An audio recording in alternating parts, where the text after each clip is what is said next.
About 10 years ago, I took on the task to teach global development to Swedish undergraduate students. That was after having spent about 20 years together with African institutions studying hunger in Africa. So I was sort of expected to know a little about the world. And I started in our medical university, Karolinska Institute, an undergraduate course called Global Health. But when you get that opportunity, you get a little nervous. I thought these students coming to us actually have the highest grade you can get in Swedish college system. So I thought maybe they know everything I'm going to teach them about. So I did a pre-test when they came. And one of the questions from which I learned a lot was this one. Which country has the highest child mortality of these 5 pairs? And I put them together so that in each pair of country, one has twice the child mortality of the other. And this means that it's much bigger the difference than the uncertainty of the data. I won't put you at a test here, but it's Turkey, which is highest there, Poland, Russia, Pakistan, and South Africa. And these were the results of the Swedish students. I did it, so I got a confidence interval, which was pretty narrow, and I got happy, of course. I had 1.8 right answer out of 5 possible. That means that there was a place for a professor of international health and for my course. But one late night, when I was compiling the report, I really realized my discovery. I have shown that Swedish top students know statistically significantly less about the world than the chimpanzees. Because the chimpanzee would score half right. If I gave them 2 bananas with Sri Lanka and Turkey, they would be right, half of the cases. But the students are not there. The problem for me was not ignorance, it was preconceived ideas. I did also an unethical study of the professors of the Karolinska Institute that hands out the Nobel Prize in medicine, and they are on par with the chimpanzee there. So this is where I realized that there was really a need to communicate, because the data of what's happening in the world and the child health of every country is very well aware. So we did this software which displays it like this. Every bubble here is a country. This country over here is China. This is India. The size of the bubble is the population. And on this axis here, I put fertility rate. Because my students, what they said when they looked upon the world, and I asked them, what do you really think about the world? Huh? Well, I first discovered that the textbook was Tintin mainly. And they said the world is still we and them. And we is Western world, and them is third world. And what do you mean with Western world? I said, well, that's long life in small family. And third world is short life in large family. So this is what I could display here. I put fertility rate here, number of children per woman, 1, 2, 3, 4, up to about 8 children per woman. We have very good data since 1962, 1960 about, on the size of families in all countries. The error margin is narrow. Here I put life expectancy at birth, from 30 years in some countries up to about 70 years. And 1962, there was really a group of countries here that was industrialized countries, and they had small families and long lives. And these were the developing countries. They had large families and they had relatively short lives. Now, what has happened since 1962? We want to see the change. Are the students right? It's still 2 types of countries? Or have these developing countries got smaller families and they live here? Or have they got longer lives and live up there? Let's see. We start the world. And this is all UN statistic that has been available. Here we go. Can you see there? It's China. They're moving against better health. They're improving there. All the green Latin American countries, they are moving towards smaller families. The yellow ones here are the Arabic countries, and they get larger families, but longer lives, but not larger families. The Africans are the green down here, they still remain here. This is India. Indonesia is moving on pretty fast. And in the 80s here, you have Bangladesh still among the African countries there, but now Bangladesh, it's a miracle that happens in the 80s. The imams start to promote family planning, and they move up into that corner. And in 90s, we have the terrible HIV epidemic that takes down the life expectancy of the African countries, and all the rest of the world moves up into the corner where we have long lives and small family, and we have a completely new world.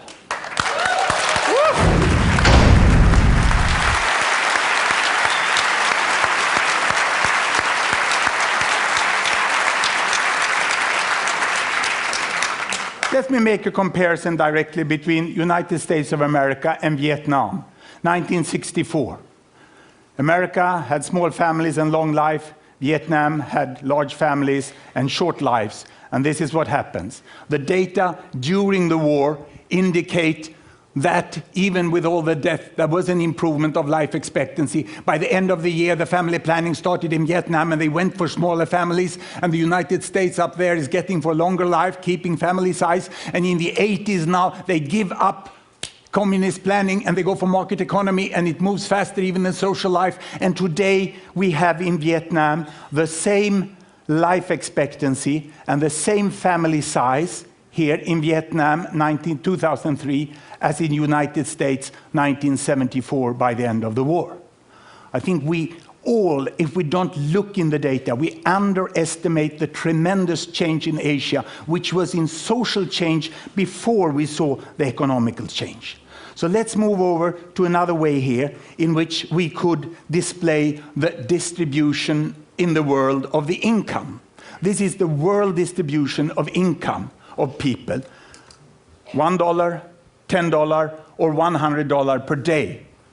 There's no gap between rich and poor any longer. This is a myth. There's a little hump here. But there are people all the way. And if we look where the income ends up, the income, this is 100% of world's annual income. And the richest 20%, they take out of that about 74%. And the poorest 20%, they take about 2%. And this shows that the concept developing countries is extremely doubtful. We sort of think about aid, like these people here giving aid to these people here. But in the middle, we have most of the world population. And they have now 24% of the income. We heard it in other forms. And who are these? Where are the different countries? I can show you Africa. This is Africa. 10% of world population, most in poverty. This is OECD, the rich country, the country club of the UN. And they are over here on this side, and quite an overlap between Africa and OECD. And this is Latin America. It has everything on this earth, from the poorest to the richest in Latin America. And on top of that, we can put East Europe, we can put East Asia, and we put South Asia. And how did it look like if we go back in time to about 1970? Then there was more of a hump. And we have most who lived in absolute poverty were Asians. The problem in the world was the poverty in Asia. And if I now let the world move forward, you will see that while population increase, there are hundreds of millions in Asia getting out of poverty, and some others get into poverty. And this is the pattern we have today, and the best projection from the World Bank is that this will happen.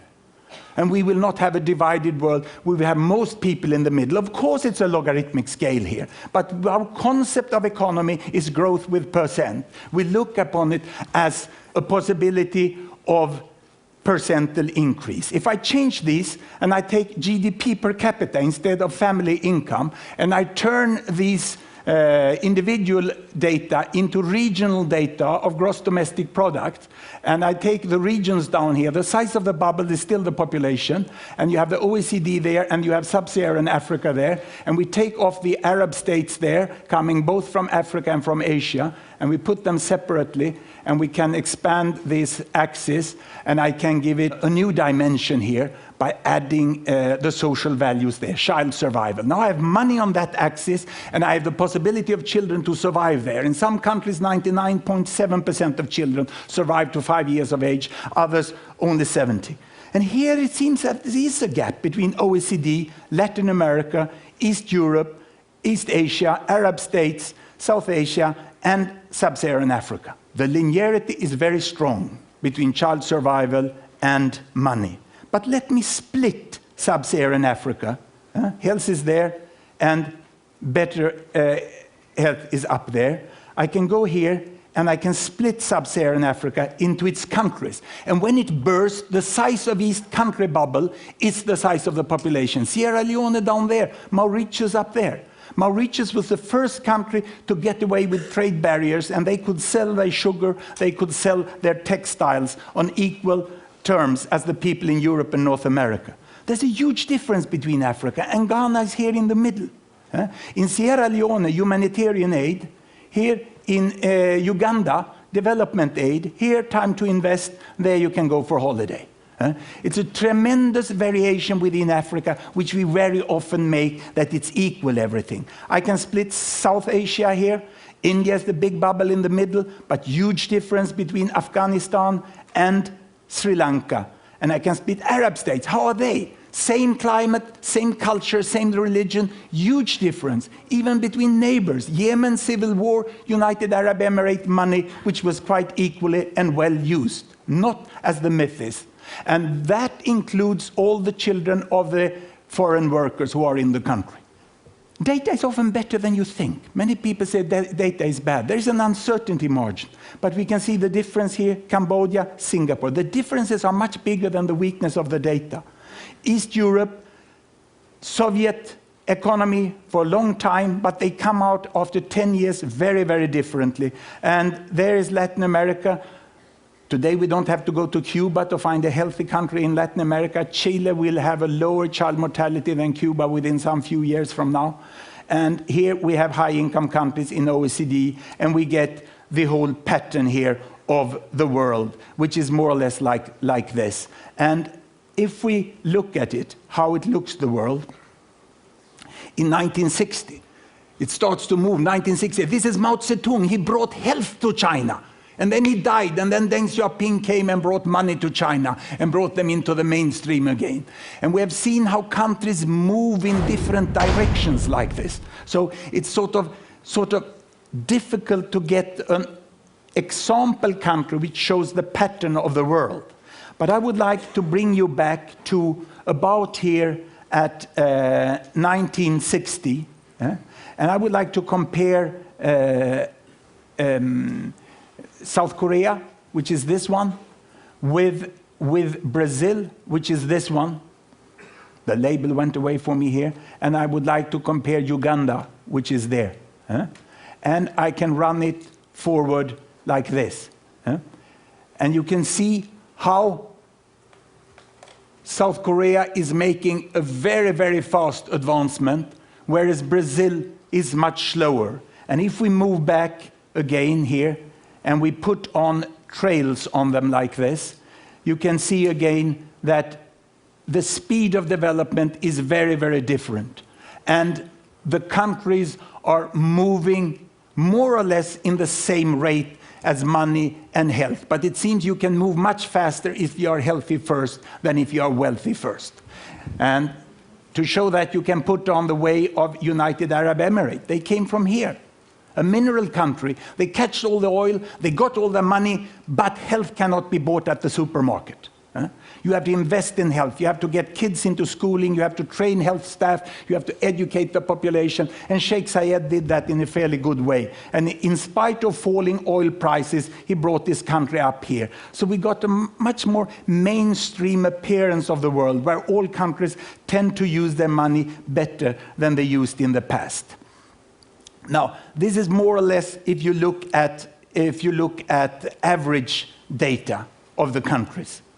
They are like this. Now, that's dangerous to use average data because there's such a lot of difference within countries. So if I go and look here, we can see that Uganda, that today is where South Korea was 1960. If I split Uganda, there's quite a difference within Uganda. These are the quintiles of Uganda. The richest 20% of Ugandans are there. The poorest are down there. If I split South Africa, it's like this. And if I go down and look at Niger, where there was such a terrible famine, lastly, it's like this. The 20% poorest of Niger is out here, and the 20% richest of South Africa is there, and yet we tend to discuss on what solutions there should be in Africa. Everything in this world exists in Africa. And you can't discuss universal access to HIV for that quintile up here with the same strategy as down here. The improvement of the world must be highly contextualized. And it's not relevant to have it on regional level. We must be much more detailed. We find that students get very excited when they can use this. And even more policymakers and the corporate sectors would like to see how the world is changing. Now, why doesn't this take place? Why are we not using the data we have? We have data in the United Nations, in the national statistical agencies, and in universities and other non-governmental organizations, because the data is hidden down in the databases. And the public is there, and the internet is there, but we have still not used it effectively. All that information we saw changing in the world does not include publicly funded statistics. There are some web pages like this, but they take some nourishment down from the databases, but people put prices on them. Stupid passwords and boring statistics. And this won't work. So what is needed? We have the databases. It's not a new database you need. We have wonderful design tools, and more are added up here. So we started a non-profit venture, which we called Linking Data to Design. We call it Gapminder, from London Underground, where they warn you, mind the gap. So we thought Gapminder was appropriate. And we started to write software which could link the data like this. And it wasn't that difficult. It took some person years, and we have produced animations. You can take a data set and put it there. We are liberating UN data. Some few UN organizations, some countries accept that their databases can go out on the world. But what we really need is, of course, a search function. A search function where we can copy the data up to a searchable format and get it out in the world. And what do we hear when we go around? I've done anthropology on the main statistical units. Everyone says it's impossible. This can't be done. Our information is so peculiar and detailed, so that cannot be searched as other can be searched. We cannot give the data free to the students, free to the entrepreneurs of the world. But this is what we would like to see, isn't it? The publicly funded data is down here, and we would like flowers to grow out on the net. And one of the crucial points is to make them searchable, and then people can use the different design tool to animate it there. And I have a pretty good news for you. I have a good news that the present new head of UN Statistics, he doesn't say it's impossible. He only says we can't do it. And that's a quite clever guy. Huh? So we can see a lot happening in data in the coming years. We will be able to look at income distributions in completely new ways. This is the income distribution of China, 1970. This is the income distribution of the United States, 1970. Almost no overlap. Almost no overlap. And what has happened? What has happened is this, that China is growing, it's not so equal any longer, and it's appearing here, overlooking the United States, almost like a ghost, isn't it? Huh? It's pretty scary.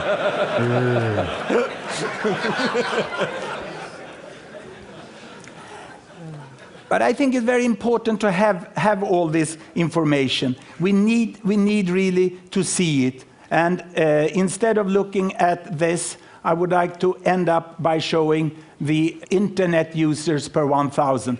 In this software, we access about 500 variables from all the countries quite easily. It takes some time to change for this. But on the axes, you can quite easily get any variable you would like to have. And the thing would be to get up the databases free, to get them searchable, and with a second click, to get them into the graphic formats where you can instantly understand them. Now, the statisticians doesn't like it because they say that this will not show the reality. We have to have statistical analytical methods. But this is hypothesis generating. I end now with a world there the internet are coming, the number of internet users are going up like this. This is the GDP per capita, and it's a new technology coming in, but amazingly how well it fits to the economy of the countries. That's why the $100 computer will be so important. But it's a nice tendency. It is as if the world is flattening off, isn't it? These countries are lifting more than the economy. And it will be very interesting to follow this over the year, as I would like you to be able to do with all the publicly funded data. Thank you very much.